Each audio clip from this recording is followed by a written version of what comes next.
Muy buenas tardes, somos el Instituto de Educación Superior Tecnológico Público de las Fuerzas Armadas, somos el IESFA, y en esta oportunidad nos convoca la Unidad Didáctica Auditoría y Seguridad Informática. Somos de la especialidad de Análisis de Sistemas. Pues bien, esta viene a ser nuestra actividad de aprendizaje número 11, es decir, estamos ya en la semana número 11, la 11ª semana, próximos prácticamente ya a culminar nuestro semestre académico. Para ser más específico, a 6 semanas de la exposición final o la presentación final de trabajos. El tema del día de hoy es hablar acerca de seguridad en las bases de datos. Es un tema en realidad conocido por ustedes, manejan lo que son básicamente bases de datos, ustedes son del área de sistemas, han tenido en algún momento que modelar, que diseñar, que representar un database, una base de datos. Y pues bien, hoy día vamos a ver cómo se maneja o cómo se debería manejar el tema de seguridad en las bases de datos. Muy bien, a ver, de forma voluntaria, ¿alguien puede definir qué cosa es una base de datos? Ideas. ¿Qué es un database? En términos generales, ¿ah? Porque cuando hablamos de base de datos, hay incluso dos tipos de bases de datos. Están las bases de datos relacionales y están las bases de datos dimensionales. ¿Alguien me puede dar la definición de qué cosa es una base de datos? A ver, estoy atento al chat por si desean, o por audio. Sí, te escucho. Bueno, una base de datos vendría a ser como una recopilación de datos o de información debidamente procesada para su posterior uso. Ok, ya, muy bien, Murrugarra, gracias por tu participación.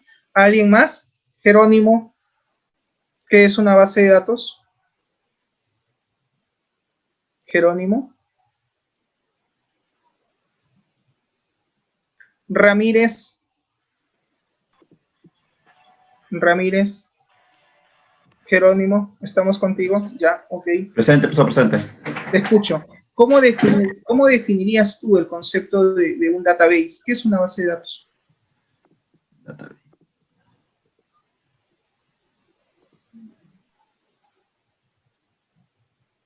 A ver. ¿Tiene el concepto? ¿No? A ver, Ramírez nos comenta a través del chat. ¿Qué dice? Es un conjunto de información que se relaciona entre sí, que está almacenada y organizada de forma sistemática para facilitar su preservación. Ya. Cuando dices preservación, ¿te refieres básicamente a mantener su integridad? ¿Mantener los datos? Ya. ¿Qué me dice por acá Tufiño? A ver, un sistema de gestión para almacenar información en una empresa. Ok. Bien, una base de datos es un almacén de datos, ¿no? Un banco de datos. ¿Qué contiene? ¿Datos? No, contiene información. Y esa información está almacenada a través de tablas. Recuerden que la tabla es el objeto principal de una base de datos. La base de datos es el contenedor de información, pero el elemento clave, la estructura que va a permitir el almacenamiento de esta información son las tablas, son los tables. Y cuando hablamos de base de datos, el conjunto de tablas, obviamente, relacionadas a través de un campo en común, siguiendo la lógica del proceso de negocio con el cual ha sido modelado, diseñado esa base de datos, en realidad lo que expresa pues es un conjunto de información, porque la data como tal está almacenado a través de esos objetos, a través de esas tablas, ¿no? ¿Cuál es la intención de crear una base de datos en un sistema de información? Como han dicho muchos de ustedes, ¿no? Facilitar los datos, facilitar la información a la empresa, ¿no? Toda empresa necesita que los datos que manejan pues sean procesados, es decir, previamente deben de ser esos datos procesados, calculados y posteriormente almacenados. ¿Para qué? Para su uso posterior, como dice también ahí Ramírez, ¿no? Para poder utilizar esa información cuando los usuarios requieran o necesiten tener acceso a esa información. ¿Qué nos comenta Jerónimo? Que es un conjunto de información, dice, que están almacenados para su posterior uso. Pues sí, en realidad, una base de datos es eso, ¿no? Es un contenedor de información, es un banco de datos que básicamente se crea con la intención de almacenar toda la data que la empresa maneja y que en algún momento va a requerir tener acceso, tener uso a dicha información. ¿Estamos? El conjunto de tablas que están relacionadas y almacenadas en un database se le denomina base de datos relacional. Profesor, si yo me voy a una empresa y encuentro en el database un conjunto de tablas que no están vinculadas, que no están relacionadas, ¿eso qué es? Eso es una base de datos, pero no es una base de datos relacional, porque no hay el principio del modelo entidad-relación, no hay el principio relacional entre entidades. ¿Estamos? Entonces eso podría ser una base de datos no relacional. Cuando hablamos de base de datos también existen otros tipos de bases de datos, como por ejemplo las bases de datos dimensional. No sé si ustedes han escuchado. ¿Alguien recuerda qué cosa es una base de datos dimensional, por ejemplo? ¿Recuerdan qué cosa era un data mart, un data warehouse?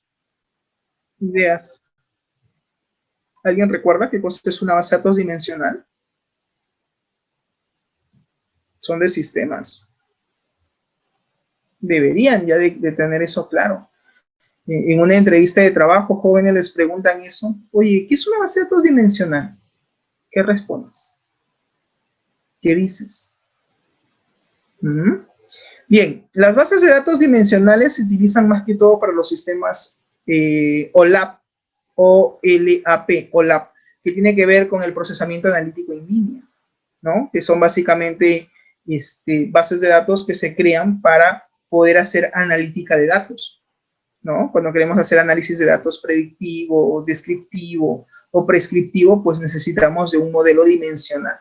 En realidad, un data mart o un data warehouse básicamente contiene información de una empresa, información histórica sobre datos que obviamente han sido almacenados en el tiempo y que son luego almacenados en estas nuevas estructuras dimensionales a través de dimensiones y a través de las FAC, ¿no? O tablas de hecho, que lo que permiten es justamente manejar ciertos indicadores de negocio. Y se crean este tipo de bases de datos porque son sistemas que se van a crear, que son los sistemas de tipo lab, estos sistemas de procesamiento analítico en línea, que lo que buscan básicamente es llevar a cabo pues una analítica de datos, ¿no? Que puede ser una analítica, en este caso, descriptiva o predictiva, y con la intención básicamente de tomar decisiones. Es decir, el proceso de toma de decisiones es fundamental, ¿no? En una empresa, ¿no? Toma decisiones a nivel estratégico o a nivel táctica, ¿no? Y obviamente pues se requiere de este tipo de sistemas, ¿no? Entonces, la base de datos pues es un elemento clave finalmente para cualquier empresa, porque en cualquier momento van a necesitar tener acceso a su información y esa información pues tiene que estar almacenada en una base de datos. ¿Bien? Frente a ello pues se tiene que manejar cierta seguridad y para eso pues vamos a ver cuáles son los elementos de seguridad que debemos de considerar a nivel de una base de datos, ¿no? Muy bien. Entonces, hablemos acerca de seguridad en las bases de datos y nos dice aquí lo siguiente. La seguridad, dicen las bases de datos, es un mecanismo fundamental, puesto que todo sistema informatizado está expuesto, dice, a cualquier tipo de amenazas o de daños, que pueden ser enormes, pueden ser daños desastrosos, y como también daños insignificantes, daños pequeños, o pequeños daños, o daños leves, pero de una u otra manera causan pérdida en lo que es la confidencialidad de la información.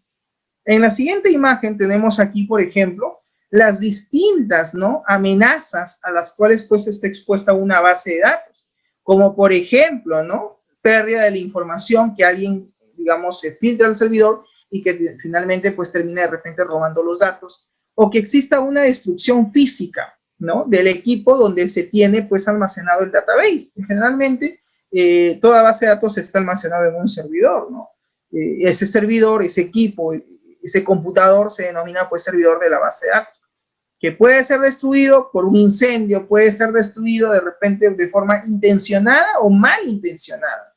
¿Y qué pasa con la información? ¿Y qué pasa con el database? Pues debe de haber, obviamente, en este caso, medidas, ¿no?, de contingencia para poder salvaguardar la información.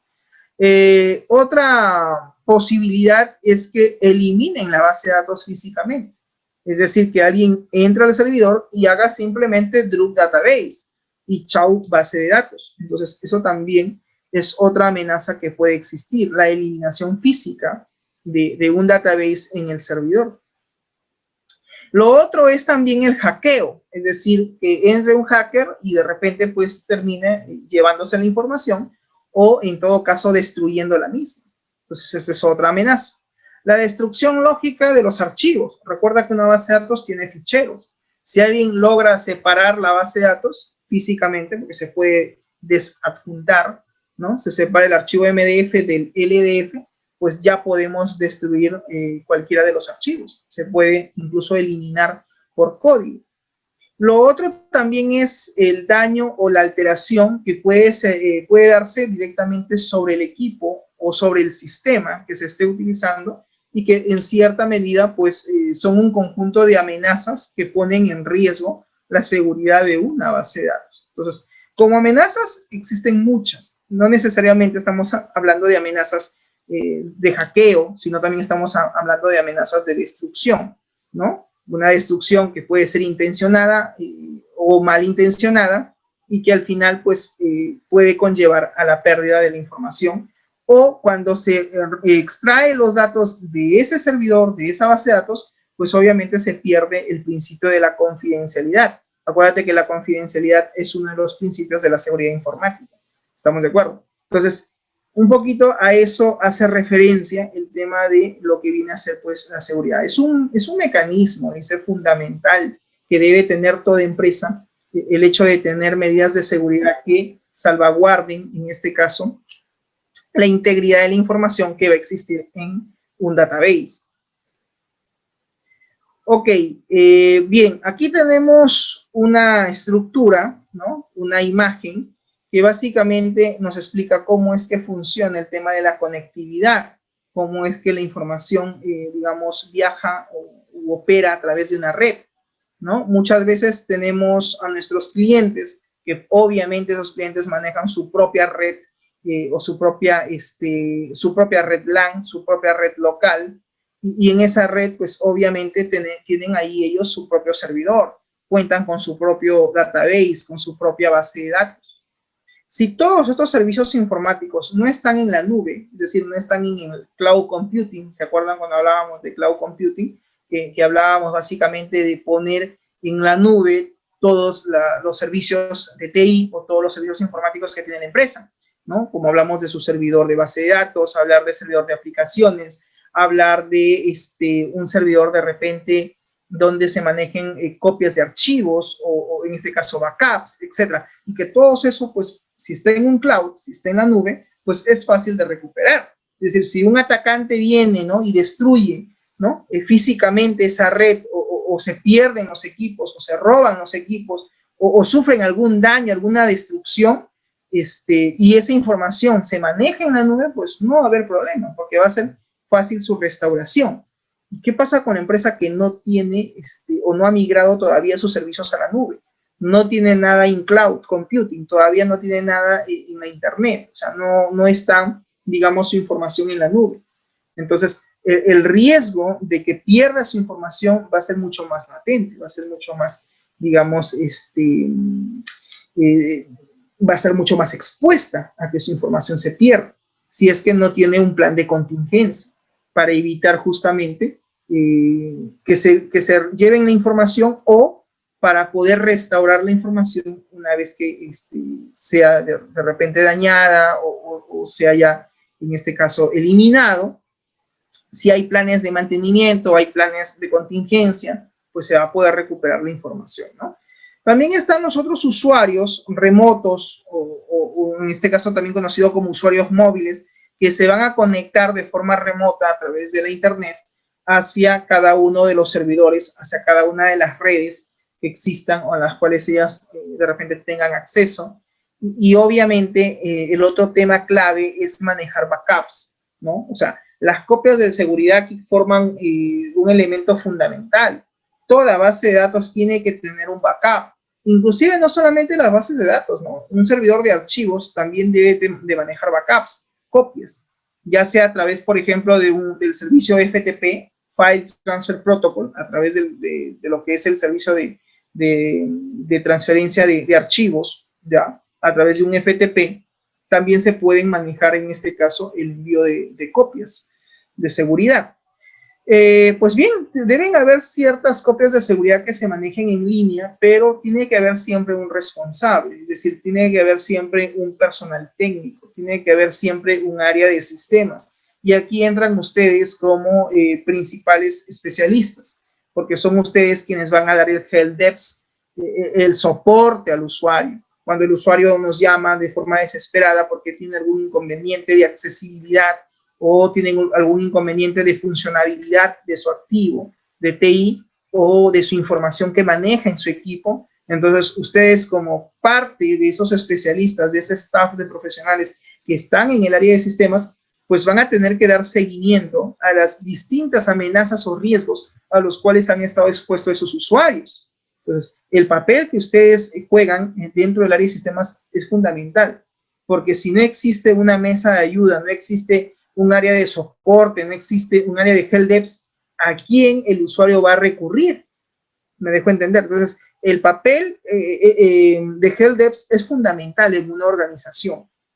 No solamente porque va a ser el centro de atención o el centro de ayuda que va a canalizar las diferentes incidencias reportadas por los usuarios, que quizás sean a raíz de una amenaza o quizás sean a raíz de repente de algún problema o error que se ha suscitado en la empresa, pero que al final ustedes van a tener que determinar si esa incidencia se ha llevado a cabo producto de un problema de mala manipulación del usuario o es un problema de repente de accesibilidad o de repente es un problema de actualización, dependiendo de qué cosa sea la incidencia, ¿no? Esas incidencias pueden ser desde que el equipo no enciende o desde que no tienen conectividad al sistema, puede ser una incidencia de repente de que no puede subir archivos al servidor o no puede descargar archivos del servidor o no puede conectarse a la red local o al sistema que maneja la empresa. Entonces, incidencias van a haber muchas.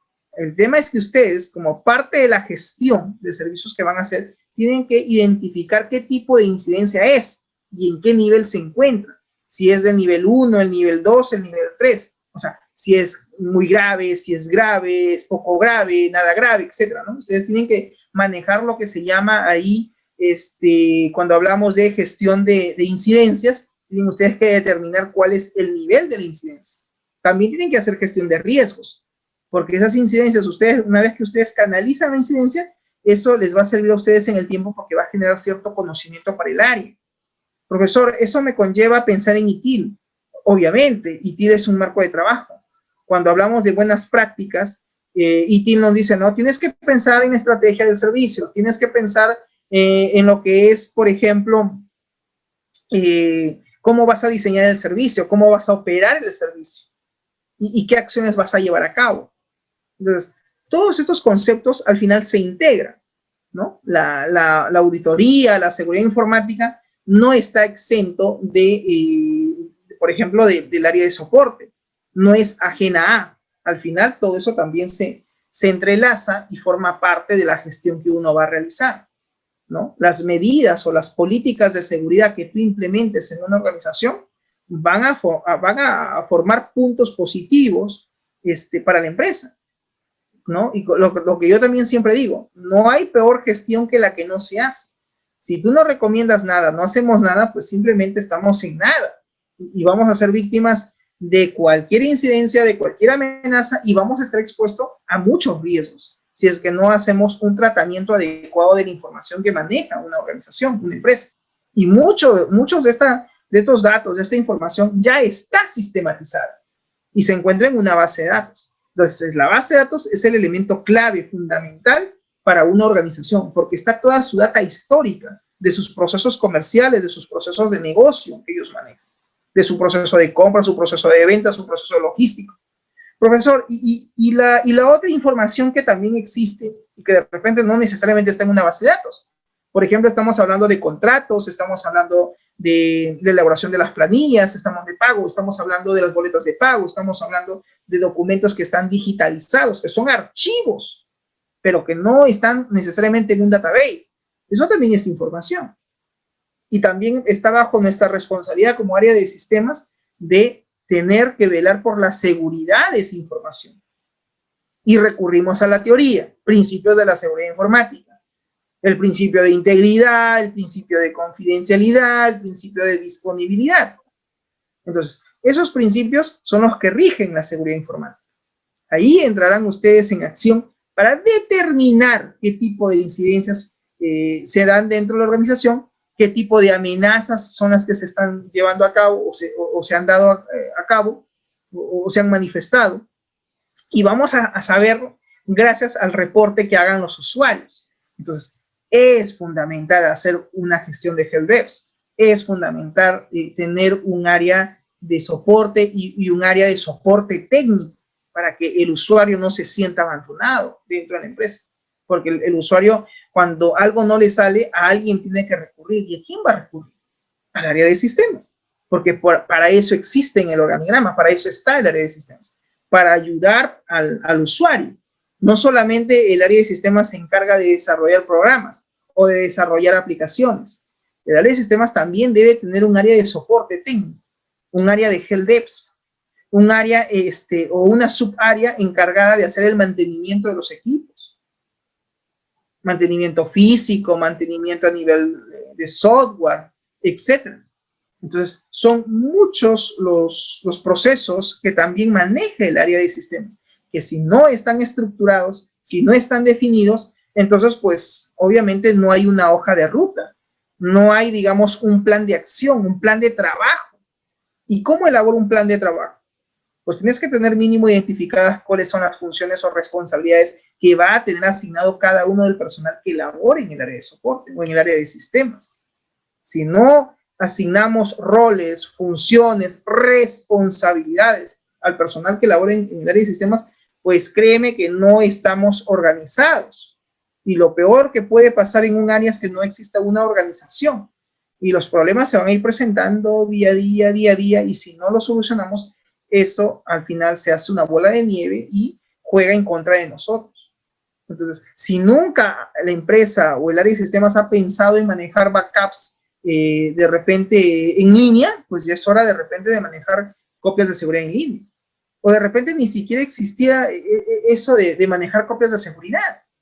Entonces, es momento de repente de que ya haya un cambio en la gestión, ¿no?, del área de sistemas y que de cierta manera pues se implementen ciertas medidas que ayuden no solamente a salvaguardar la información de la empresa, sino también como parte de una cultura, ¿no?, organizacional, manejar, por ejemplo, copias de seguridad, como tema de un plan de contingencia, como tema de una copia de respaldo, frente a la pérdida de la información que se puede dar por distintos factores, por distintos motivos.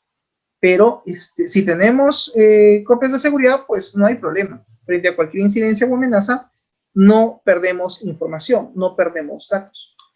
Esos backups deben estar replicados, dicen, en la nube, es decir, en el cloud computing. Todas las copias de seguridad no necesariamente tienen que manejarse siempre de forma local, también se pueden manejar de forma remota, subiendo de repente a la nube o contratando a una empresa que me brinde el servicio de cloud computing. No de repente de toda la infraestructura, pero por lo menos que salvaguarde mi información o cierta información que la empresa considere necesaria o importante, como por ejemplo los programas, ¿no? Tener un servidor de aplicaciones, un servidor de programas que esté en la nube para poder acceder y descargar el programa que queramos en el momento que lo necesitemos. Que se formateó una máquina porque entró un malware y es difícil de poder al malware de repente desinfectar la máquina. Hemos intentado N cosas y el malware sigue ahí. Pues una forma radical es formatear el disco y vuelve nuevamente a configurar todo. Si los programas que tu empresa maneja están en un servidor de aplicaciones y está en la nube, pues simplemente te logueas, te dan tu usuario y contraseña y empiezas a descargar las aplicaciones para hacer la instalación que corresponde. Lo mismo si se manejan backups también en la nube. No solamente backups a nivel de database, sino también backups de archivos, que también se puede manejar. Pero todo empieza por que la empresa tome conciencia de qué información maneja y la necesidad de salvaguardar esa información. Muy bien, vulnerabilidades que afectan la seguridad de una base de datos en las empresas. A continuación tenemos la siguiente imagen, ¿no? Que nos dicen algunas vulnerabilidades importantes que afectan la seguridad, ¿no?, de las bases de datos dentro de una empresa son los siguientes. A ver, vamos a ver cuáles son esas vulnerabilidades, ¿no?, que son importantes. Señores, la clase del día de hoy es importante porque parte de la actividad número 11, parte de la tarea número 11, parte de las respuestas de ello está en el material del día de hoy. Así que por favor atentos y tómenlo como fuente de repente para su envío, ¿no?, final de la tarea solicitada en esta actividad. Muy bien, primer punto dice, privilegios excesivos. El hecho de utilizar o abusar de la asignación de privilegios a determinados usuarios dentro de una base de datos, eso también puede ser un problema para la seguridad, puede jugar en contra y por lo tanto es considerado una vulnerabilidad. El hecho de manejar privilegios de forma excesiva a determinados usuarios. Punto 2, el abuso de privilegios, ¿no? Sobrecargar, ¿no?, de muchas funcionalidades a los usuarios de repente establecidos en nuestra base de datos. 3, elevación de privilegios no autorizados. Eso también puede jugar en contra, una vulnerabilidad. Está un empleado dentro de la empresa que recién ha sido contratado y de repente por ahí ese usuario pues no tiene el rol, no tiene el perfil de usuario para poder asignarle permisos o privilegios en el sistema. Pero de repente a pedido del jefe de área o a pedido de repente, no sé, de su jefe inmediato, nos dicen, ¿sabes qué? Este usuario le vas a elevar por ahora, de forma temporal, solamente por 2 horas o por 3 horas, dale acceso al sistema que tenga el privilegio de administrador, por decirlo. Entonces, ahí tenemos una vulnerabilidad. El hecho de elevar de privilegios que no están autorizados para ese tipo, perfil de usuario, cuando se le asigna de forma momentánea, corremos el riesgo de que este usuario que va a ingresar al sistema, pues termine manipulando la información que ese sistema maneje. Recuerda que toda esa información termina en un database, termina en un servidor. Entonces hay que tener cuidado con qué privilegios asignamos y a qué usuarios asignamos esos privilegios. ¿Estamos de acuerdo? Punto 4.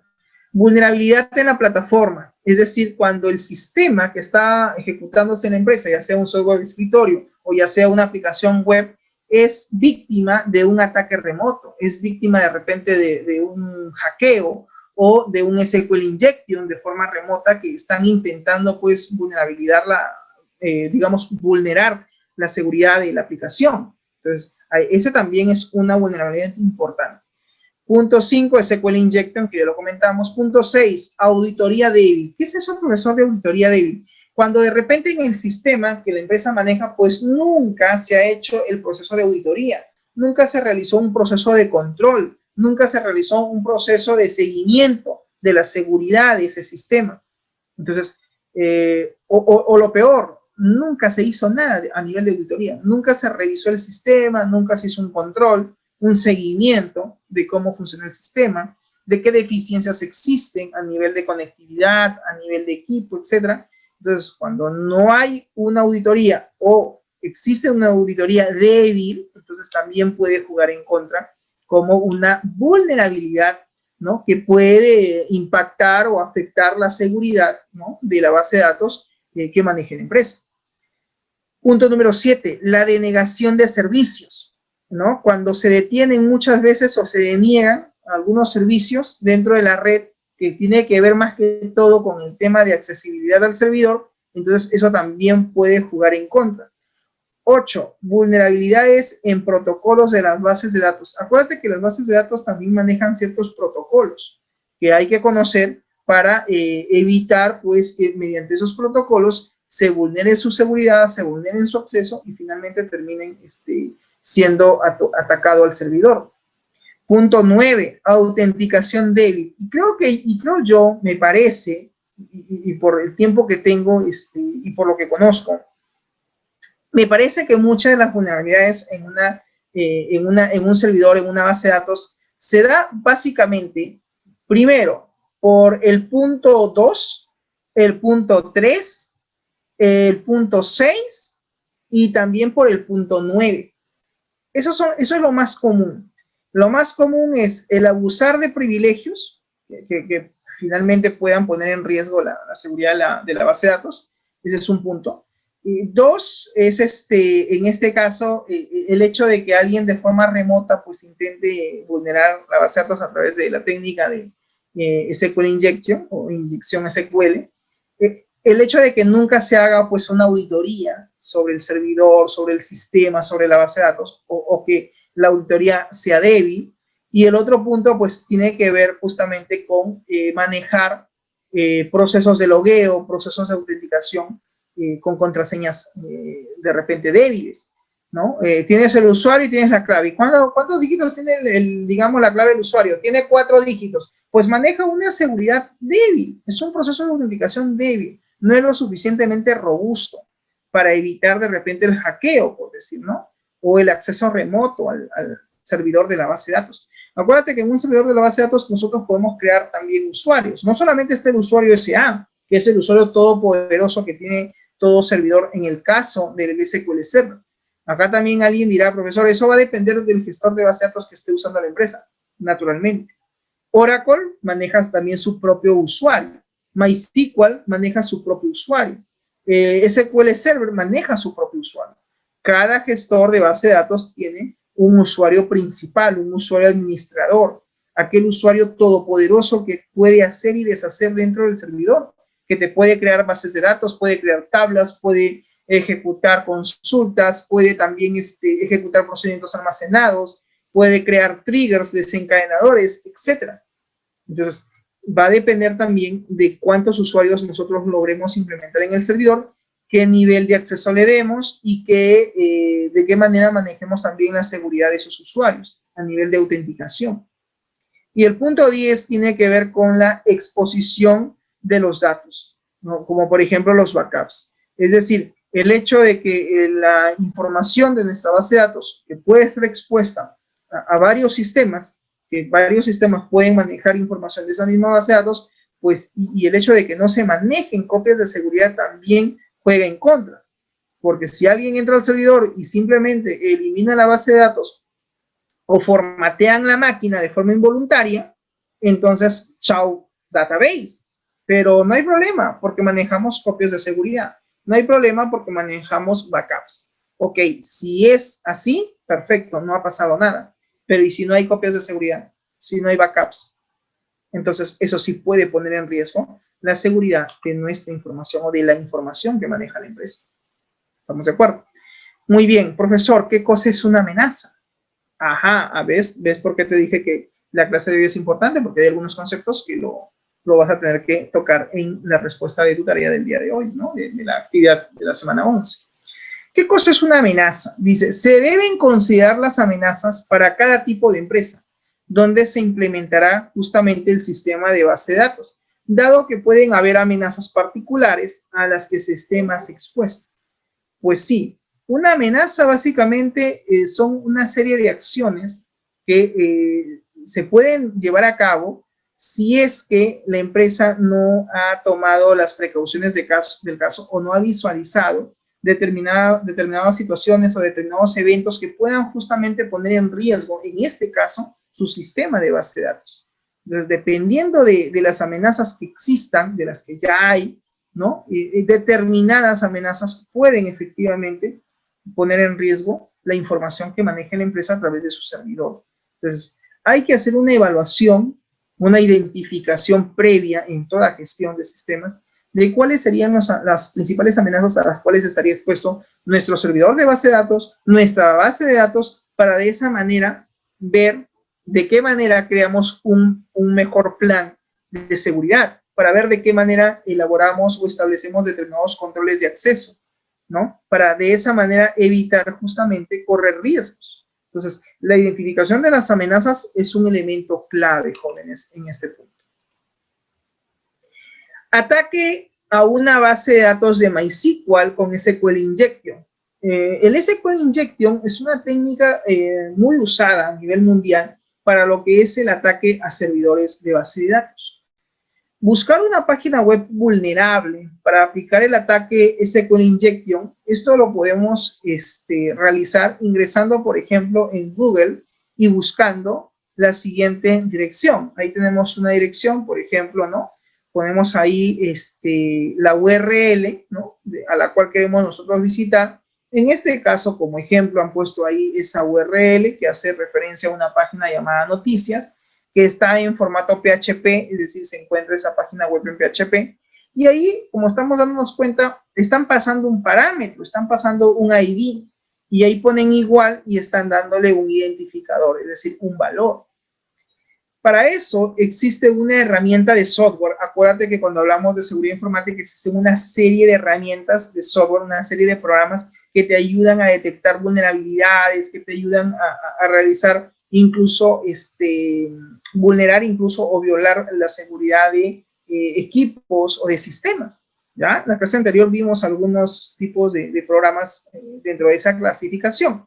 Hay una herramienta, jóvenes, que se llama el SQLi Helper, se llama. Así se llama esta herramienta, este software. Este programa permite justamente, lo que permite es llevar a cabo una inyección SQL. Para esto necesitamos abrir el software, pegar la URL a la cual queremos vulnerar su acceso, ¿no? Ponemos ahí en el target cuál es la dirección web, tal cual, con su código, como lo estamos visualizando.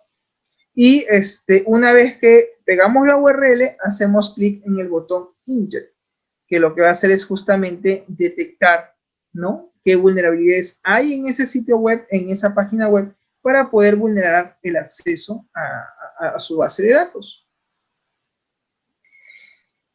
Para eso, posteriormente, ¿no?, el programa lo que va a hacer es, va a comenzar a chequear los datos de la página web a la cual estamos visitando, y lo que va a hacer es, va a permitir justamente determinar la versión del servidor de base de datos que se tiene, ¿no? Por ejemplo, ahí lo que tenemos en pantalla, pues sale en este caso la versión del servidor, ¿no? PHP 5.2.8. El tipo de ataque que se quiere hacer es un SQL Union Injection, ¿no? Y pues una vez que entramos al programa, pues él va a empezar justamente a detectar esos valores, esas características.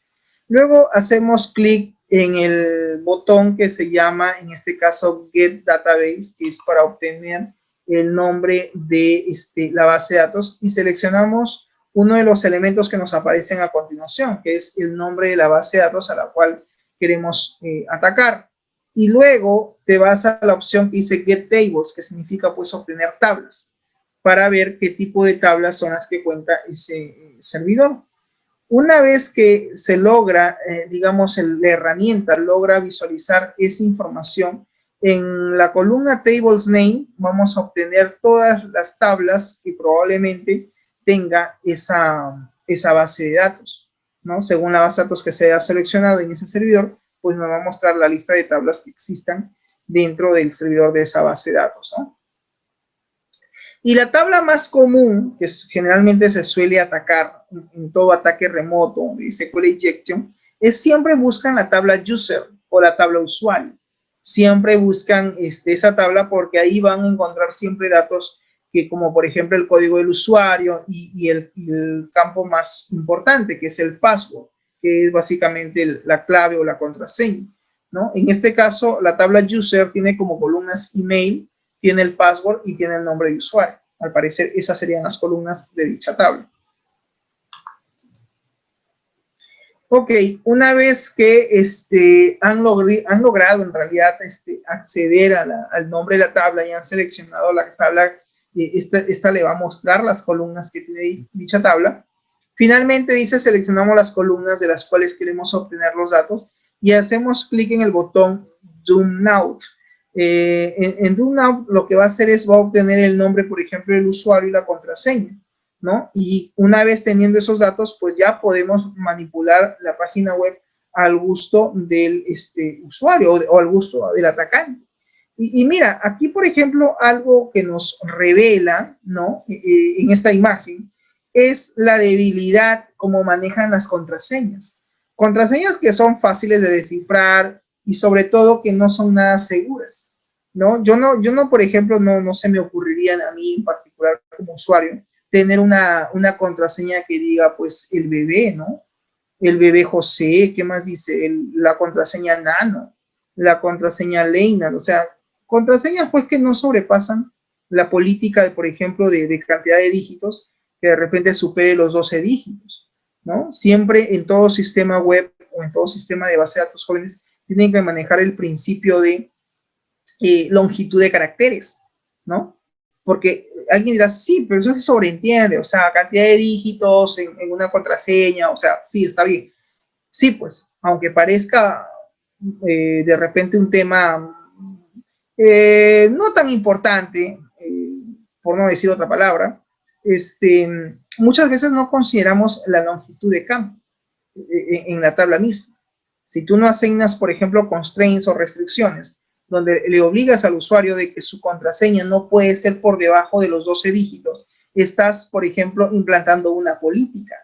La política de manejar contraseñas a un nivel mediano de seguridad o un nivel alto, pero nunca a un nivel bajo, ¿no? Entonces, por ejemplo, yo he visto sistemas que donde la cantidad mínima requerida es 8 dígitos, ¿no? Y de forma estándar hasta 6, pero para elevar la categoría de seguridad dicen hasta 8 a más, ¿no? Otros dicen, no, 12 dígitos como mínimo, y puedes tener hasta 20 o 25 caracteres. Wow, estamos hablando ya de una seguridad pues mucho más robusta a nivel de contraseñas. Pero sí, tiene que ver también mucho cómo se maneje la cultura dentro de la empresa a nivel de seguridad, a nivel de, por ejemplo, contraseñas en lo que son las cuentas de correo electrónico a nivel corporativo, o el password que se le asigna a los usuarios dentro de la base de datos con la cual pues van a operar el sistema, etcétera. Entonces son criterios que hay que considerar. Muy bien, a continuación pues vamos a ver cómo es que se da un ataque de este tipo a través de MySQL.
En el video que acabamos de apreciar, efectivamente, ¿no? Nos ha ilustrado cómo es que a través de ese software ellos pueden, teniendo la URL del sitio web al cual quieren ellos ingresar, pues pueden acceder a parte del contenido de las tablas que pueden manejar, ¿no? En esa base de datos.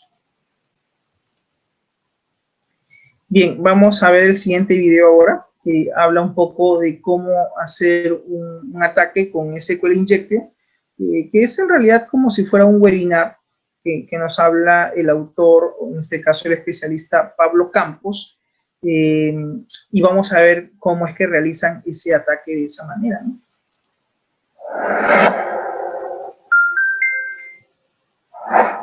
¿Qué tal? Soy Pablo Campos, CTO en Sysmotic, y vamos a ver en este vídeo de manera muy básica lo que es un SQL Injection.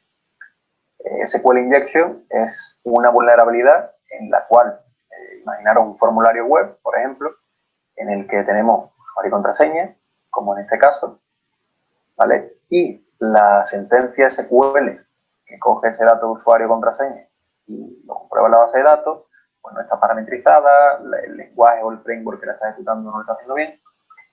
Y suponeros que se está llegando a una sentencia parecida a esta, ¿vale? El que no sepa SQL, bueno, es muy sencillo, le estamos diciendo, selecciona todo de la tabla, pues vamos a poner usuarios, donde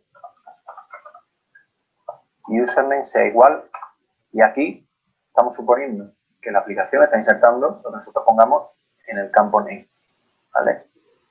Pero si somos un poquillo listos y ponemos aquí en el campo formulario, ¿vale? En el user, pusiéramos bla bla, comillas, habríamos escapado esa sentencia. Y si ahora ponemos o 1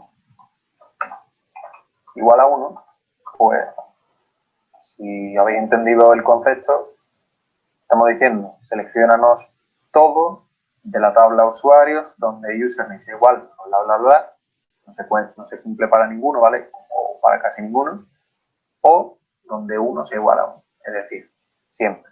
Le estamos diciendo que nos lo devuelva todo. ¿Cuándo ocurre esto? Pues cuando el parámetro que se introduce aquí nos está validando en el servidor y se está ejecutando pues, una query incorrecta. Existe una herramienta que una vez descubrimos un ataque de SQL Injection, automatiza todo el proceso o nos ayuda bastante, ¿vale? Para verla vamos a usar la WASP Broken Web Application Project, ¿vale? Es un proyecto con un montón de servidores y aplicaciones vulnerables web, y la herramienta es SQL Map. Es gratuita, muy sencilla de usar, y vamos a ver un ejemplito de cómo, teniendo identificado un SQL Injection, podemos llegar a cosas pues bastante grandes, ¿vale? En este formulario vamos a probar con el comando que hemos dicho antes, ¿vale? Tal cual, a ver si hay suerte, ¿vale? Probamos y efectivamente comprobamos cómo la propia web nos ha devuelto todos los resultados de la base de datos de usuario. Cuando si pusiéramos solo admin, pues realmente solo nos devuelve el nuestro. Es decir, sabemos que es inyectable, ¿vale? En términos de SQL. Para hacer de manera correcta el ataque, os recomiendo abrir la consola de desarrollador, network, y ver la petición que se realiza, ¿vale? Os lo copiáis como curl y os lo pegáis en la consola. Lo primero que hay que hacer es quitar el curl, ¿vale? Ponemos SQL map y -u para especificar que la URL es esta, ¿vale? A continuación vamos a sacar los datos de la petición, username igual a Pablo, password igual a Pablo, userinfo php submit, ¿vale? Y le vamos a decir que esos son los datos. El resto, a excepción de las cookies, pues vamos a eliminarlo porque no nos interesa, ¿vale? ¿Por qué? Porque con la cookie, bueno, pues vamos a ser capaces de decirle a la aplicación para que pruebe cosas, datos válidos. Le ponemos también el menos cookie, igual, y abrimos doble cookie, ¿vale? Todo lo demás, como ya hemos comentado, no nos sirve de absolutamente nada y nos lo cargamos. ¿Qué hace este software? Bueno, pues lo que hace es, igual que, por ejemplo, herramientas de phashing, probar vulnerabilidades típicas, fallos conocidos, configuraciones malas, para a través de un parámetro que es inyectable, que tiene una vulnerabilidad de SQL Injection, bueno, pues colarse a la base de datos y ver lo que puede hacer. Y lo último que debemos de decirle a SQL Map es que queremos conocer las bases de datos, ¿vale? Con el comando -dbs. Vamos a ejecutarlo y a ver qué encuentra.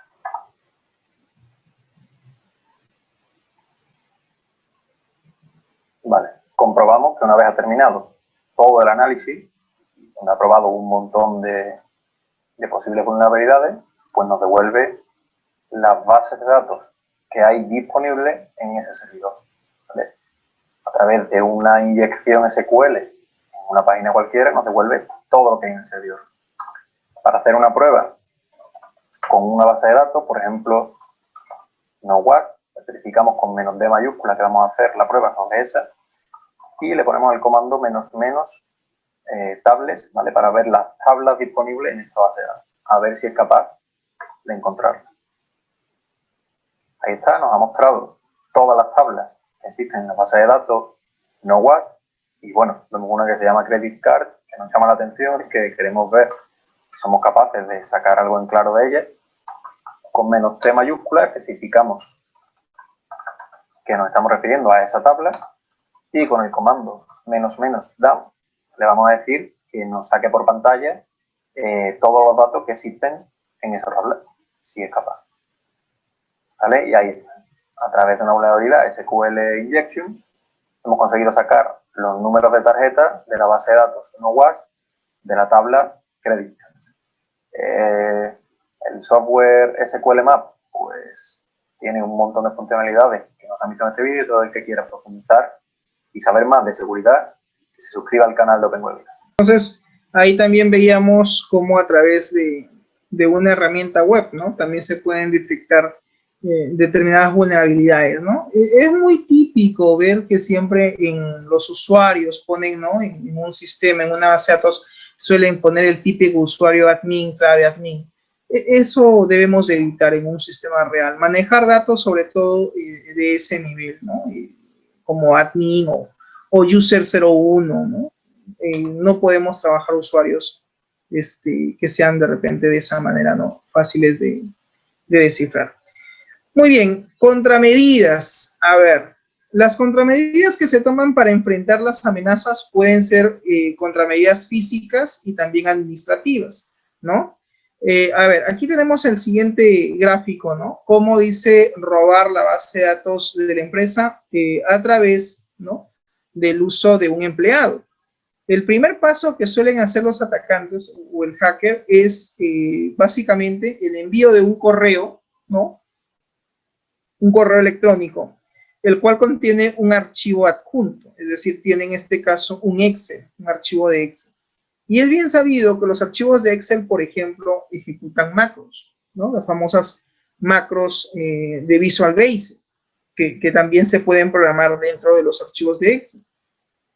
Entonces, cuando se envía un correo, ¿no? En este caso, el atacante pues dirige un correo con un archivo de Excel hacia el usuario, pues obviamente ese archivo de Excel va a llegar probablemente al servidor de correo de la empresa. El usuario, obviamente, muchas veces por ver el contenido del archivo, pues probablemente lo descargue y probablemente también abra ese archivo.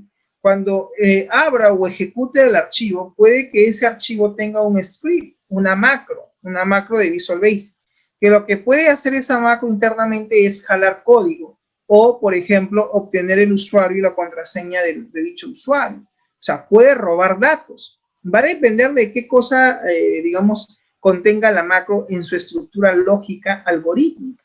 Porque acuérdate que una macro contiene código. Entonces, dependiendo de qué cosa hayan programado, puede esa macro internamente robar información, captar datos.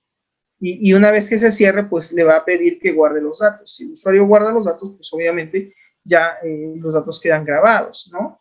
Y esto, cuando este archivo de Excel, que probablemente digamos, lo descargue el usuario, si ese usuario lo termina enviando, ¿no? A otro usuario con copia, entonces, o lo reenvía al usuario con copia del cual envió el correo, pues va a terminar enviando la información cargada en ese archivo, que contiene ya código encriptado. Entonces, hay que tener en cuenta qué archivos descargamos y sobre todo conocer la extensión del archivo y, si es posible, examinar el archivo como tal. Porque si no entramos a la sección de macros, probablemente ahí exista algún algoritmo que lo que va a hacer es, obviamente, levantar información. ¿Ya? Entonces, tengamos también cuidado con qué archivos descargamos o reenviamos a través de nuestra cuenta de correo, porque ahí también podríamos estar enviando información valiosa que el mismo script esté ejecutando de forma interna cuando este ha sido descargado y aperturado y abierto. El modelo básico de seguridad a nivel de base de datos es el siguiente, ¿no? Dice, este debe contener 3 elementos, el sujeto, los objetos y el tipo de acceso. Cuando hablamos de los sujetos, estamos hablando más que todo de los usuarios, los grupos de usuarios y los roles que estos tienen. Cuando hablamos de objetos, estamos hablando de las tablas, de las columnas, de los índices e inclusive de las listas que puede tener también esa base de datos. Y cuando hablamos de permisos, estamos hablando del tipo de instrucción que estamos concediendo a determinado usuario.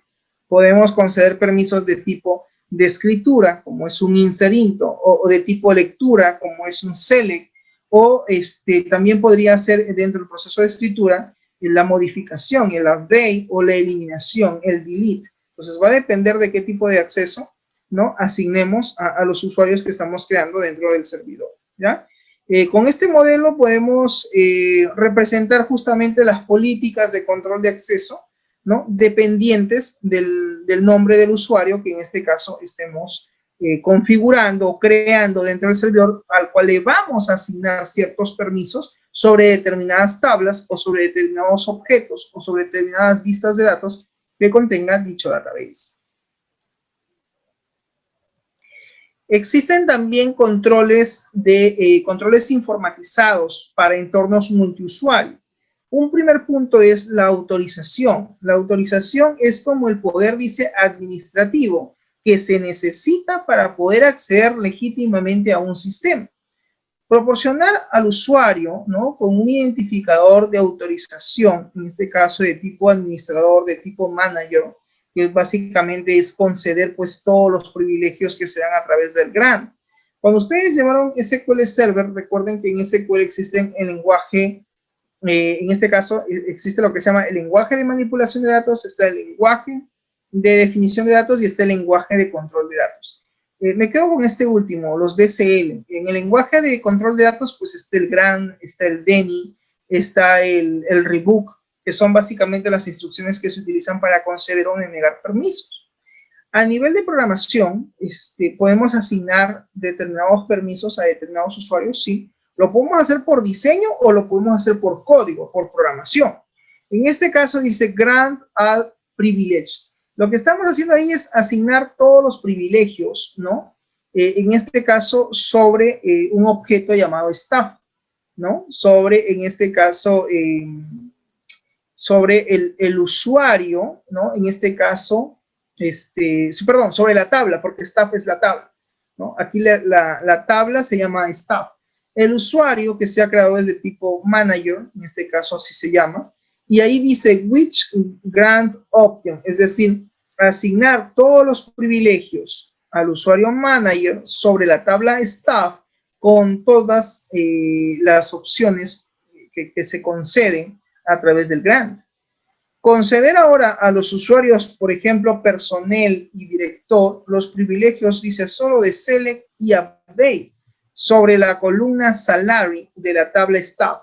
Es decir, lo que quieren hacer aquí es básicamente que hay dos usuarios. El usuario es director y el otro usuario es personal. Al usuario personal y al usuario director le quieren asignar el hecho de poder seleccionar datos de la columna salary de la tabla staff que pueda visualizar y modificar, pero no le están concediendo la opción de eliminar ni la opción de insertar datos sobre la tabla staff. Ese nivel de privilegios nosotros podemos configurar sobre nuestra base de datos, dependiendo, punto número 1, de qué usuarios tengamos y punto número 2, de qué accesibilidad o a qué acceso van a tener estos usuarios sobre determinadas tablas o sobre determinadas columnas dentro de una base de datos. Entonces, si queremos hacer ese nivel de asignación de privilegios o la autorización de conceder la autorización a determinados usuarios, lo podemos hacer en el mismo servidor a través de la siguiente programación, ¿no? Ahí dice grant significa permitir, conceder en este caso la instrucción select, conceder la instrucción update sobre el campo salary, ¿no? On para la tabla staff, to para los usuarios de nombre personal y de tipo, en este caso el otro usuario se llama director. Es decir, Para conceder esto, previamente tienen que existir los usuarios. Si los usuarios no existen en el servidor, pues aquí le vamos a conceder esos permisos. ¿Estamos de acuerdo? Entonces, esta es otra forma de poder acceder o determinar ciertos permisos, ya sea de visualización de datos, como lo es el select, o de actualización de datos, como lo es el update, ¿no? Yo puedo decir que puede modificar, dice, el usuario personal y director, la columna salario. Es la única columna que ellos van a poder modificar en la tabla estado. Y si hubieran otras columnas, pues no lo van a poder hacer porque no está de forma explícita en la configuración que están asignando a través del grant, al momento que están asignando ese privilegio de autorización. Están también los controles informatizados para entorno multiusuario. La autenticación básicamente es la validación de la identidad del usuario que intenta tener acceso pues al servidor de la base de datos, ¿no? Básicamente cuando nosotros nos conectábamos a SQL Server como gestor de base de datos, hay dos formas de hacerlo. Uno de ellos es indicando el nombre del servidor, ¿no? Es decir, el nombre del equipo, que algunas veces se configura con la dirección IP también, o se le pone el nombre del equipo, ¿no? Con qué nombre está el servidor, ¿no? Con qué nombre lo han configurado. Y lo otro está el tipo de autenticación. Hay dos formas. Lo puedes hacer mediante la autenticación. Te puedes conectar con SQL Server como gestor de base de datos relacional. Lo puedes hacer mediante la autenticación de SQL Server o lo puedes hacer mediante la autenticación de Windows. En este caso, por ejemplo, aquí, lo ideal sería que se conecten mediante Windows. No, mediante Windows no. Porque mediante Windows no hay contraseña especificada. Jala por defecto el usuario del equipo. En cambio, si lo hacemos mediante un usuario que hemos podido crear en el servidor, asignándole la contraseña con las medidas del caso, con la longitud establecida, pues vamos a poder, digamos, elevar la seguridad de conectividad.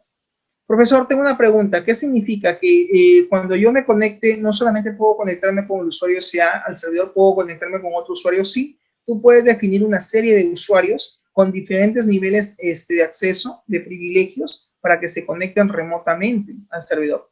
Y no necesariamente, cuando digo se conecten, no necesariamente me refiero a que el usuario venga y ponga su clave y su contraseña aquí, sino que lo puede hacer remotamente a través de la página web. Cuando se loguea a un usuario, no va a tener acceso a otras tablas que no estén configuradas en el servidor, en lo que es el tema de permisos. Entonces, por ahí elevamos la seguridad en cierta medida cuando tiene que ver conexión remota o conexión a través de una aplicación, a través de un algoritmo. ¿Ya? Cuando definimos el famoso connection string, cadena de conexión, ahí tendríamos que, en este caso, configurar cuál es el usuario del servidor. En este caso se llama S72, es el que han creado ahí. Y el PWD, que viene a ser el password, pues se le asignará una contraseña, dependiendo de qué clave es la que hayan asignado a dicho usuario. Y dependiendo de qué permisos también se hayan configurado o establecido en el servidor. Eso también se puede definir a nivel del equipo, ¿no? Entonces, una forma segura es autenticación de Windows. Profesor, el usuario SA que se supone cuando instalaron, le pusieron una clave, ¿sí? Sí, y esa clave, ¿quién no debe tener? Solamente lo debe tener el DBA, el Database Administrator, el administrador de la base de datos. Nadie más debe de conocer la contraseña del usuario SA, porque si no, hace que cualquiera que sepa la clave, pues puede ingresar al servidor y no exista un paso de autenticación previamente, ¿no?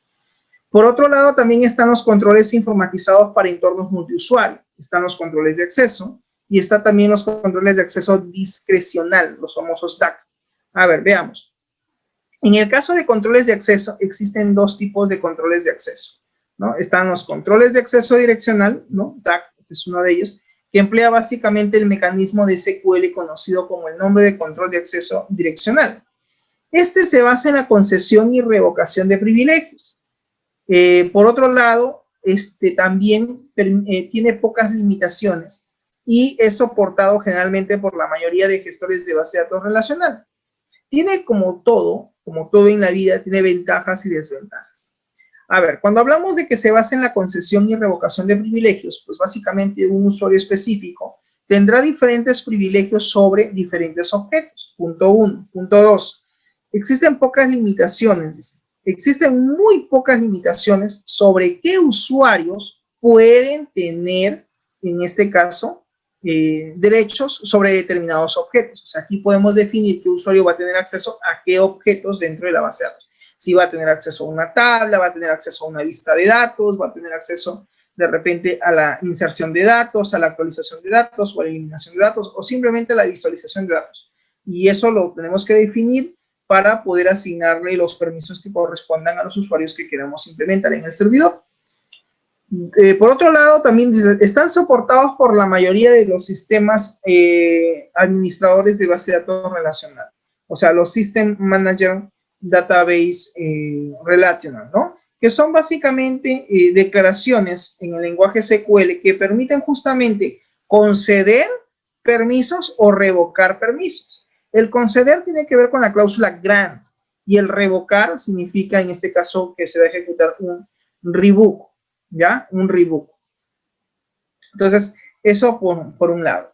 Cuando hablamos de ventajas, este es un mecanismo, dice, muy flexible, por lo que puede ser usado en múltiples dominios. La desventaja es que se trata de un método de todo o nada, es decir, un usuario o tiene todos los privilegios o no tiene ningún privilegio. La vulnerabilidad de ataques maliciosos como los caballos de Troya o los famosos archivos troyanos, su vulnerabilidad a este tipo de ataque malicioso, básicamente nos imponen controles. Para esto nos van a imponer controles sobre cómo se propaga y cómo se va a utilizar la información una vez accedida. O sea, digamos que es vulnerable a este tipo de amenaza, ¿no? Y por otro lado, también me dice que a veces se requiere el tratamiento de los datos que difiera también de su nivel de seguridad que se está utilizando. Entonces, ahí tenemos 3 desventajas y tenemos una ventaja cuando queremos trabajar el tema de accesibilidad mediante un entorno multiusuario, cuando se manejan múltiples o varios usuarios en un servidor. Por otro lado, está ahora el otro control de acceso, que es el control de acceso obligatorio, es decir, el control de acceso mediante MAC, así se le llama. A ver, este se basa en políticas, ¿no?, de nivel del sistema que no pueden ser modificados por usuarios individuales. Aquí tenemos una base de datos donde están pues el tipo de pedido, el cliente y el distrito. ¿Esto qué es? Esto es básicamente la selección de 4 tablas que probablemente se tenga que crear en una vista de datos. Es decir, se va a crear una vista de datos donde se tenga esta información, ¿no? ¿Qué datos se visualizarían en esta vista? Está el número de pedido, está el código del cliente, apellidos, paterno, materno, nombres. Está también, en este caso, el distrito en el que vive el cliente, qué dirección es del cliente, cuál es el número de pedido, cuál es también la descripción del tipo de pedido, la fecha del pedido, la fecha de entrega y el total a pagar. Esos son los datos que se mostrarían aparentemente en una vista que se tendría que crear. Este mecanismo, básicamente de vistas, proporciona, dice, un sistema de seguridad potente y flexible.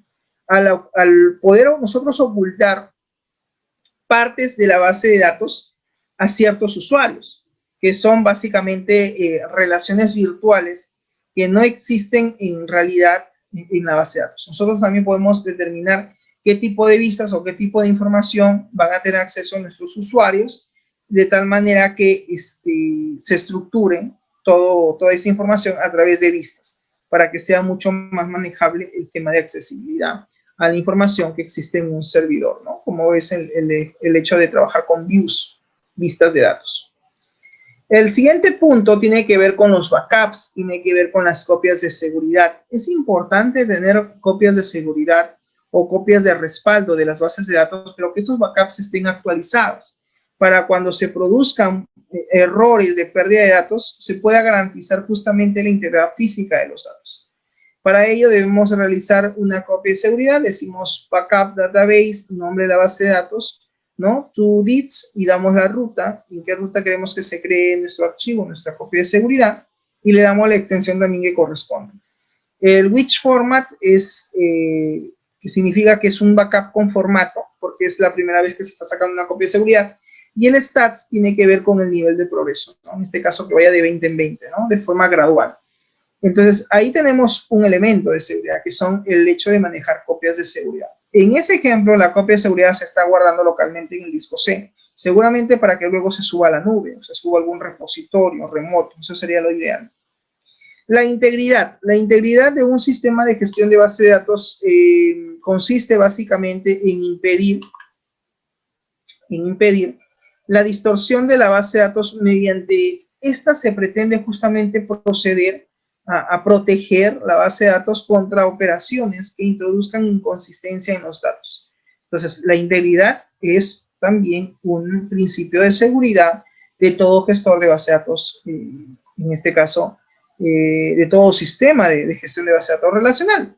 Y lo que se busca, como dice acá, es impedir la distorsión del database, que se modifiquen los datos o que se pretenda modificar o adulterar la información que maneja, en este caso, la empresa en lo que es pues su día a día, ¿no? En lo que es sus actividades comerciales, actividades de negocio.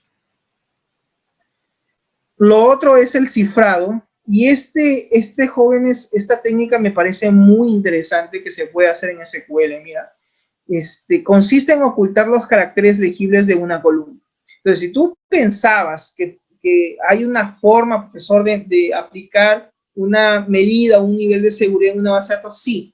No solamente es creando otros usuarios dentro del servidor, no solamente es poniéndole una clave al usuario y sea lo suficientemente extensa, más de repente de 20 dígitos y con caracteres extraños para, en cierta manera, pues, hacer segura la conexión al servidor, que es otra forma, sino también poder descifrar, ¿no?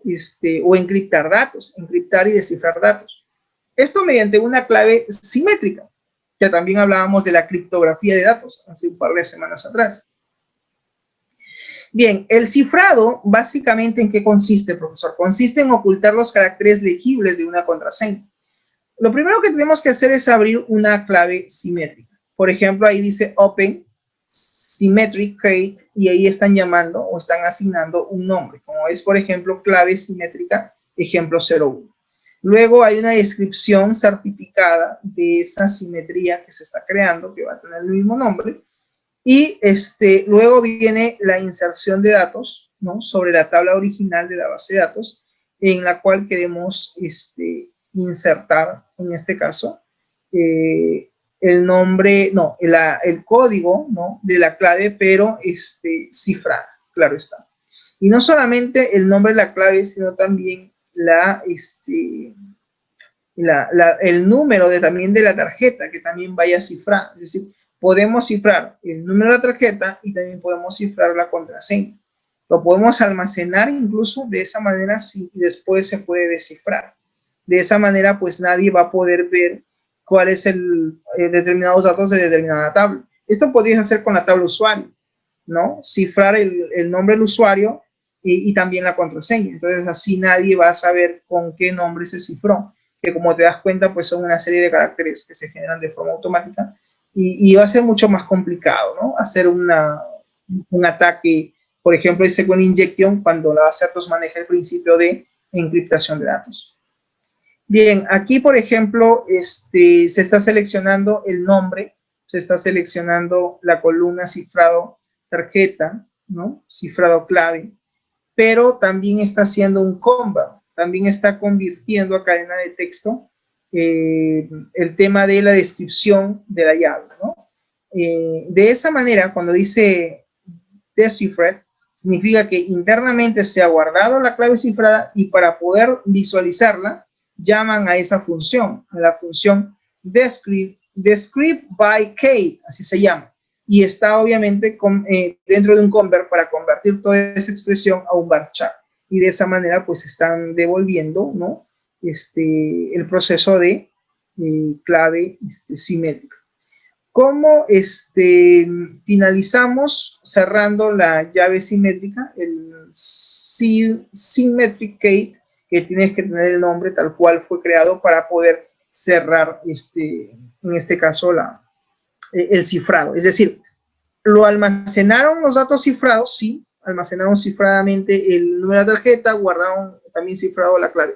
podemos descifrar, o digamos, de descifrar, o sea, volver a visualizar estos datos, sí, con esa función, descript by key, ¿no? Y ahí, pues, se supone que en el caso de Luisa, que es digamos, la cliente, para el primer registro que aparece el número de tarjeta cifrado, pues me lo da en pantalla como lo vemos aquí, ¿no? Ya el valor desencriptado. Lo mismo con la contraseña, se guarda encriptado, pero luego se puede desencriptar con esa función para poder ver cuál es el dato o el valor que finalmente hace referencia.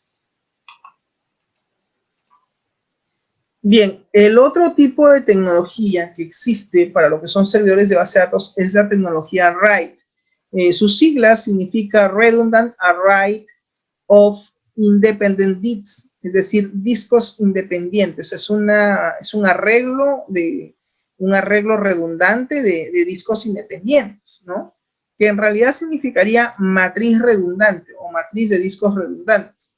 A ver, en español estas siglas que están en inglés, RAID, dice matriz redundante de discos independientes. Se trata de una tecnología que combina varios discos rígidos en alta definición para formar una misma unidad lógica, donde los mismos datos van a ser almacenados en todos los discos de redundancia o en todos los discos redundantes. En otras palabras, pues es un conjunto de discos rígidos que funcionan como si fueran uno solo.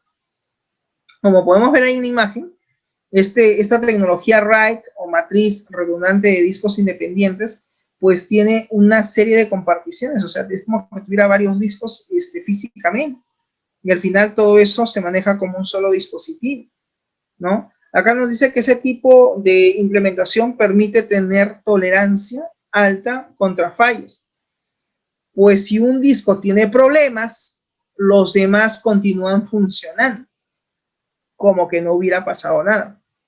Entonces, esta tecnología está consolidada ya hace algunas décadas atrás y surgió en la Universidad de Berkeley, en California, en Estados Unidos. Esto a final de los años 1980.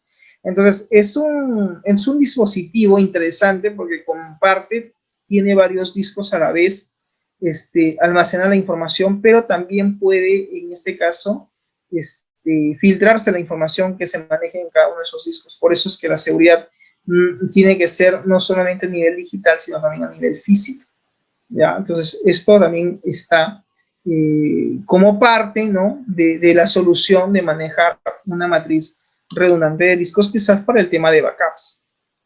Cuando falla, pues, un determinado disco, se activa el otro, ¿no? Y así sucesivamente. Bien, para conformar el RAID es preciso utilizar, dice, por lo menos 2 discos rígidos. El sistema operativo, en este caso, mezclará los discos como una misma unidad lógica. Cuando se graban los datos, los mismos se reparten entre los discos RAID, siempre dependiendo del nivel del RAID adoptado, como podemos ver líneas abajo. Para las empresas o profesionales, pues la pérdida de información puede significar, dice, grandes perjuicios, ¿no? La tecnología RAID, ya consolidada y usada hace algunos años atrás en una forma eficiente para lo que es la protección de la información, y en el caso de las empresas justamente para garantizar la permanencia de su negocio, es un tipo de tecnología que se establece para que funcione redundantemente en los fallos que se puedan ir presentando dentro del dispositivo. Como tiene varias particiones de disco, mínimo tiene que trabajar con 2 discos rígidos, ¿no? En el futuro que falle uno de ellos, pues el otro se activa y simplemente todo sigue funcionando. Eso es otra forma de repente de seguridad, ¿no?, frente a lo que es la falla de servidor o la falla de equipo. ¿Cómo es la seguridad en algunos gestores de base de datos? Por ejemplo, en el caso de Access también es un gestor de base de datos, pero es de tipo monousuario, porque no trabaja bajo la plataforma cliente-servidor, solamente puede operarse a nivel de una sola PC, de un solo equipo. Se basa, dice, en la configuración de una contraseña que le podemos dar a nuestro archivo de Access para diferentes usuarios y así asignar, pues, un permiso a nivel de privilegios para cada usuario. Eso también se puede administrar, pero a nivel de Windows, a nivel de sistema operativo. En el caso de Oracle, Oracle utiliza ciertos privilegios para poder conceder ciertos derechos, como por ejemplo el hecho de poder crear una sesión de usuario, que implica pues conectarse a la base de datos, o el hecho de poder crear ciertas tablas, ciertos objetos dentro del servidor. Debemos, por otro lado, incluir este tipo de seguridad cuando hablamos de un sistema de seguridad de base de datos en un entorno web, es decir, en el entorno de una aplicación web. ¿Qué tipos de seguridad podemos implementar para aplicaciones web? Por ejemplo, en el caso de los servidores proxy. Un servidor proxy te va a permitir acceder o denegar ciertas páginas web. El hecho de poder utilizar cortafuegos, el hecho de poder usar algunos algoritmos también de compendio de mensajes, el hecho también de utilizar las firmas digitales, el hecho también de poder utilizar un certificado digital, los kerberos, los certificados de seguridad, los famosos SSL, que significa Security Socket Ledger, es decir, la seguridad por capas, ¿no? Está también la seguridad del protocolo HTTP o mediante el protocolo de HTTPS o protocolo seguro.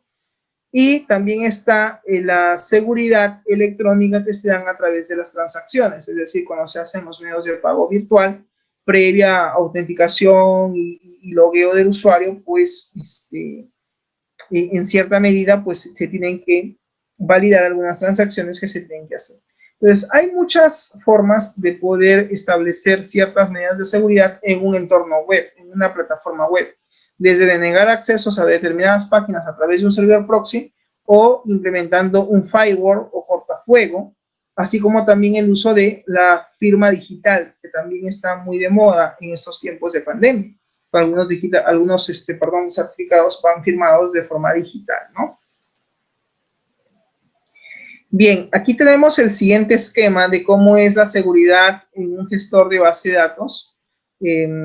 Como vemos aquí en la imagen, pues está la internet, está el router, está el cortafuego o el firewall y luego pues está el proxy. O sea, hay toda una ruta. Claro, la red va de derecha a izquierda, así es como salen los datos, ¿no?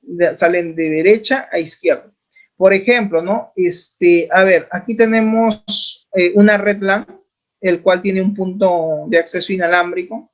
Hay un equipo de trabajo, hay una impresora multifuncional, hay también una PC portátil.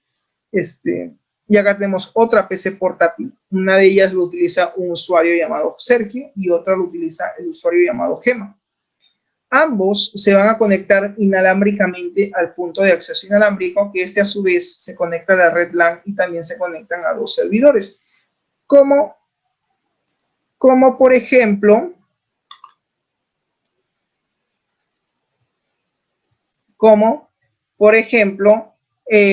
tener 3 servidores. En toda empresa deben existir mínimo 3 servidores.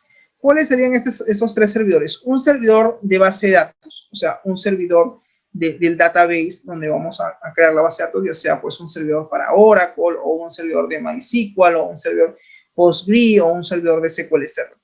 En el ejemplo, al parecer ese servidor es un servidor de MySQL, es un servidor de base de datos de MySQL. También cuentan con un servidor FTP. ¿Qué significa FTP? File Transfer Protocol, el protocolo de transferencia de archivos. Un servidor que lo que va a hacer es compartir archivos en la red, porque eso hace un FTP. Y está también el servidor anti-spam o antivirus, que también se puede tener y configurar en la red. Con esos 3 servidores es más que suficiente para proteger la seguridad a nivel de archivos, con FTP, a nivel de base de datos y a nivel de malware. Todos ellos, para tener salida a la red externa, tienen que pasar un primer cortafuego, un primer firewall, para hacer una primera autenticación. Y luego pasan a un switch donde van a estar justamente 3 servidores adicionales que hacen referencia, ¿no? Por ejemplo, hacen referencia al servidor web, al servidor de correo, y Jumper es otro tipo de servidor. Todos ellos están conectados a este switch y para tener salida hacia afuera, pues hay un servidor proxy que va a validar la petición que haga cualquiera de esos usuarios a qué página web quieran acceder o a qué URL van a acceder. Si está en la lista de bloqueados, simplemente no sale a la nube, no carga la página. Pero si esa página no está restringida en el servidor proxy, simplemente se le da acceso y este va a seguir la verificación y va a tener salida a la nube. Entonces, hay todo un proceso, un recorrido para poder implementar una seguridad a nivel de gestión de base de datos en un entorno web. Este es un modelo, este es un ejemplo que les dejo como para que se guíen, ¿ya?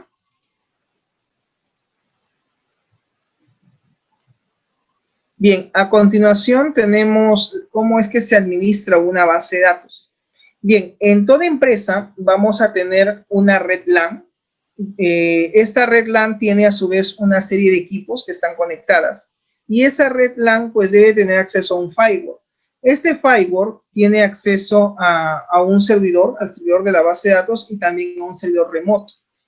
A nivel de usuarios está pues el programador, está el administrador de la base de datos y está el administrador de la red, es decir, quien va a operar el sistema operativo. ¿Quién administra los sistemas operativos? Pues el administrador de la red.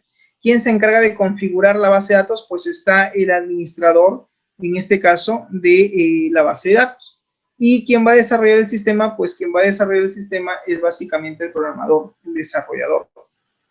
El administrador de la base de datos tiene, en este caso, la responsabilidad de llevar a cabo ciertas tareas, de ejecutar ciertas tareas de base de datos. ¿Cuáles son estas tareas? Estas tareas básicamente consisten en configurar el gestor de base de datos relacional que vamos a utilizar como SQL Server, gestionar algunos servicios de SQL, también gestionar algunas instancias propias del SQL cuando se instala o reinstala el programa en el equipo, en el servidor. Tiene que hacer configuraciones de instalación también, realizar el seguimiento y análisis de lo que es la carga de trabajo en una instancia de SQL Server y también es responsable de optimizar el funcionamiento del servidor de la base de datos, así como también establecer los procesos de copia de seguridad, es decir, los procesos de backup y también de restauración de un database. Y también tiene por tarea configurar la disponibilidad de los datos que estén de acuerdo a las políticas de la empresa, porque toda empresa tiene políticas de datos. Y él como DBA, al conocer esas políticas, de qué datos van a estar disponibles y qué datos no, pues probablemente no solamente se encargue de la creación de la base de datos, sino también de la asignación de constraints o restricciones de campo, porque está bajo su responsabilidad que la base de datos mantenga la información íntegra. Y hay datos que hay que validar a través de un check constraint. Por otro lado, también está el hecho de poder llevar a cabo el proceso de ETL, porque en determinado momento él va a tener que hacer importación y también exportación de datos. Entonces, más o menos esas son las funciones que debe tener todo DBA, todo Database Administrator. ¿Ok? Muy bien. Este administrador de base de datos en realidad se va a encargar justamente de manejar, ¿no? El tema de administrar el database, administrar la base de datos, que a su vez debe estar pues creada en el servidor de la base de datos. Pero este database tiene que manejar copias de seguridad, tiene que manejar backups o copias de respaldo.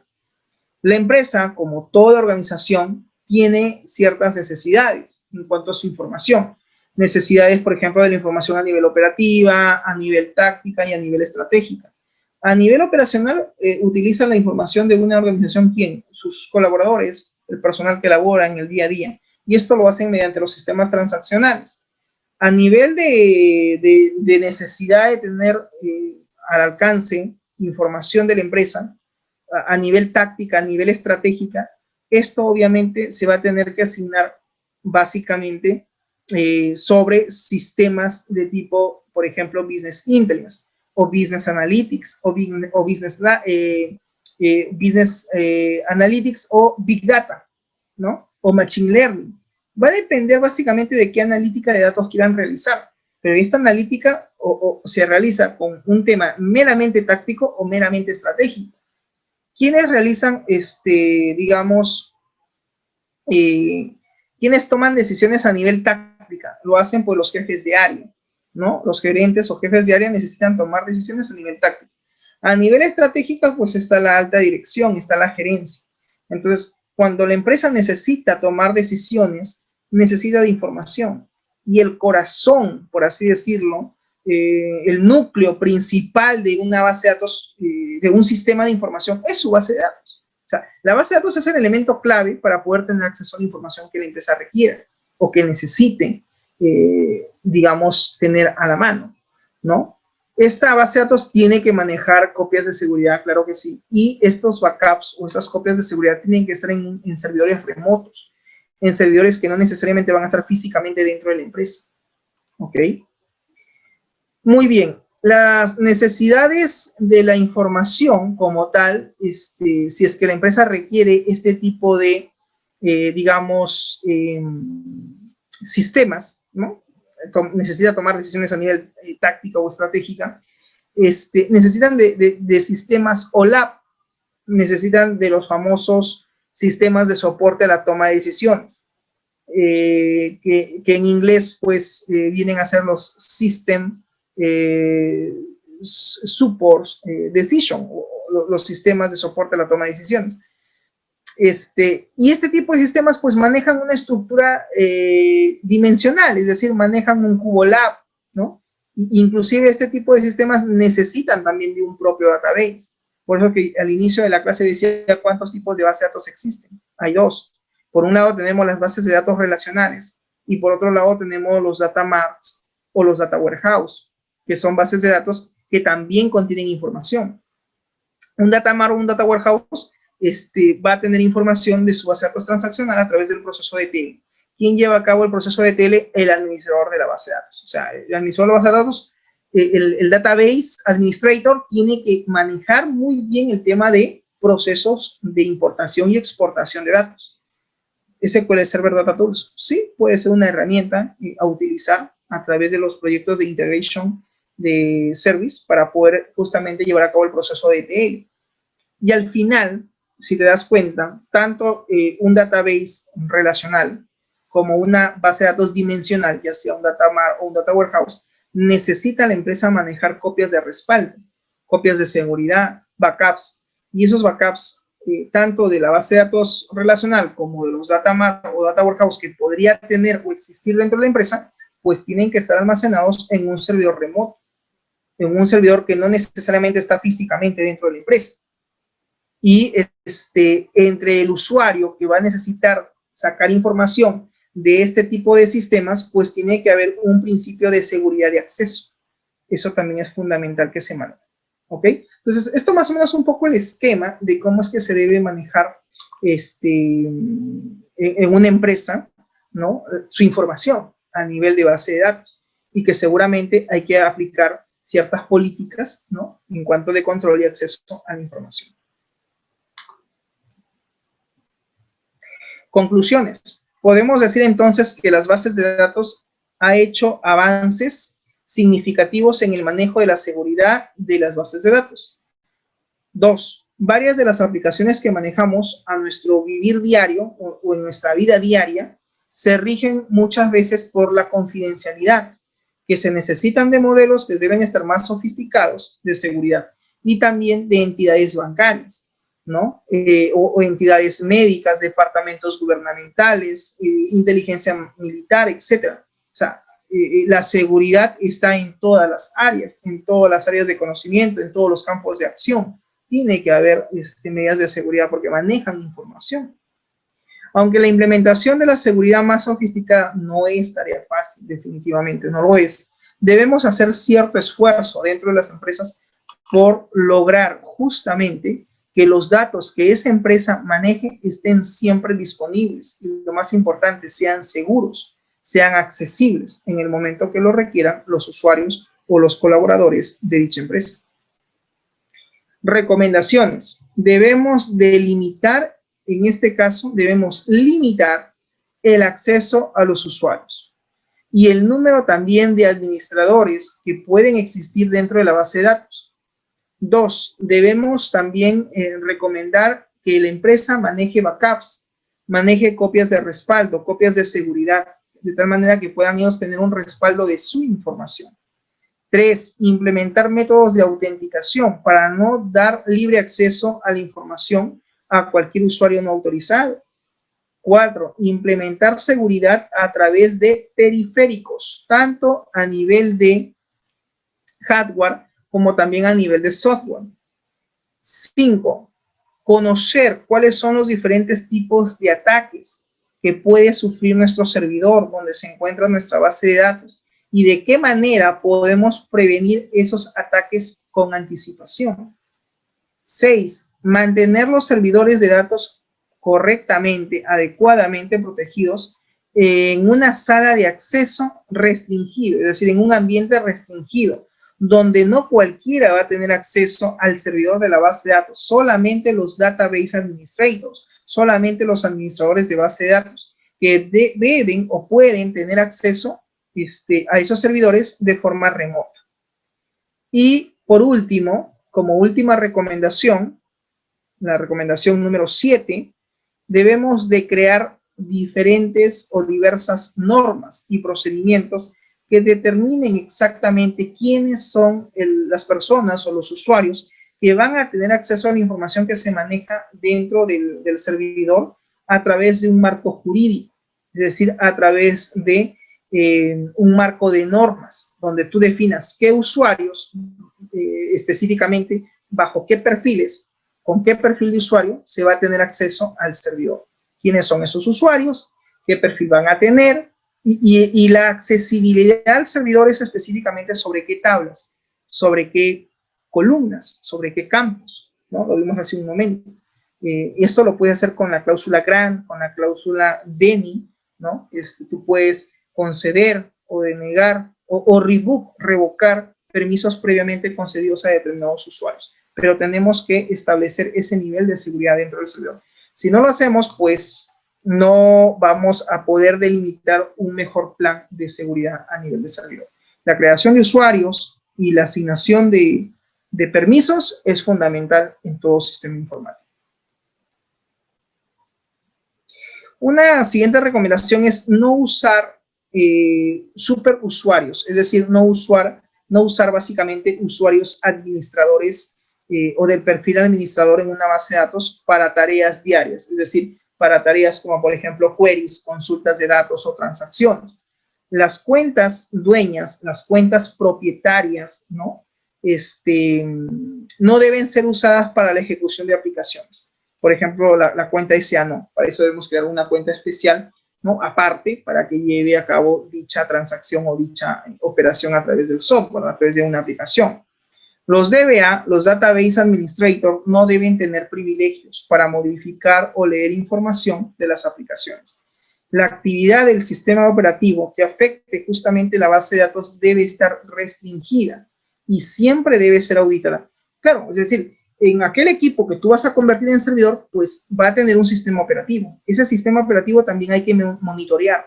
Hay que monitorearlo y ver qué actividades o qué acciones, qué eventos se han llevado a cabo dentro del equipo, dentro del sistema operativo, para poder luego hacer alguna restricción o de repente hacer alguna auditoría posterior, ¿no? En ese sistema operativo, que es básicamente el servidor de nuestra base de datos. Bien, jóvenes, de esa manera hemos llegado al final de nuestra clase del día de hoy. No sé si hasta aquí hay alguna pregunta o algún aporte por parte de ustedes, jóvenes. ¿Preguntas? Sí, profe, una Hola, consulta. ¿Qué tal? ¿Cómo estás? Bien. Si en caso sería el DBA el causante de estos problemas en el sistema, o sea, él, como decirle, hay también empleados que hacen, bueno, tienen mala fama de robar información de la empresa en la que trabajan y lo venden a otras personas. O sea, ¿quién supervisaría eso? ¿O quién le supervisaría a él? Es verdad. Has hablado de un punto importante y eso me lleva a reflexionar o a pensar cómo es que en Perú, por ejemplo, existen registros de los clientes de algunas entidades bancarias o clientes de algunos bancos que existen aquí en Perú, que lo puedes tú encontrar esa data en el centro de Lima, por ejemplo. Sí, en Wilson. ¿No?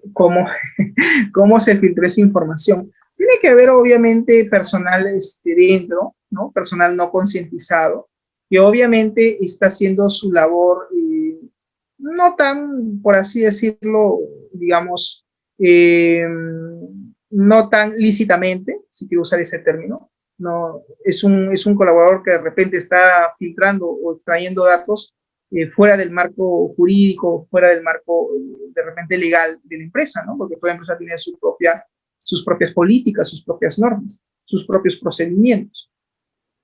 Recuerda que un DBA, un Database Administrator, tiene un jefe de área, que es el jefe de sistemas. Entonces, créeme que la responsabilidad va a recaer al final sobre el jefe de área, si es que eso pasara. Y claro, el jefe de área va a tener que determinar que efectivamente si la información salió de la empresa, y más aún de la base de datos, es porque alguien se bajó la data del servidor.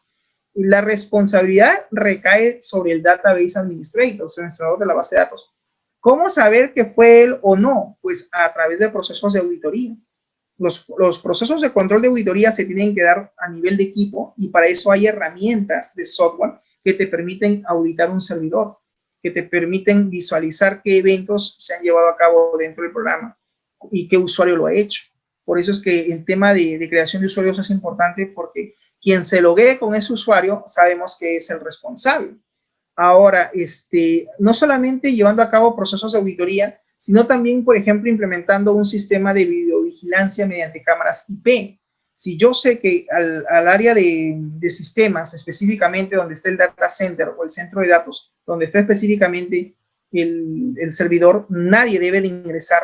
Tengo que tener una cámara de seguridad para ver quién ingresó o qué personal o qué personas ingresan, o si es que el propio DBA ingresó, por ejemplo, a dicho centro de datos, ¿no? Y ver qué es lo que hace con el equipo. De repente llevó un pendrive, lo conectó y se bajó la info y se lo está llevando en ese pendrive. O de repente está enviando información desde ese mismo equipo, si es que tiene conectividad a internet, y lo está mandando por correo a otra persona. Entonces, ahí lo que hay que hacer es, se debe tener un sistema de vigilancia, un tema de seguridad general, y dos, hacer procesos de auditoría a nivel de sistema informático, a nivel de servidor de base de datos, para ver qué acciones, qué operaciones se han hecho en el servidor, qué conexiones se han dado a cabo, se han realizado dentro del servidor. Hay programas que te permiten hacer ese monitoreo para poder ver qué conexiones recibe el server.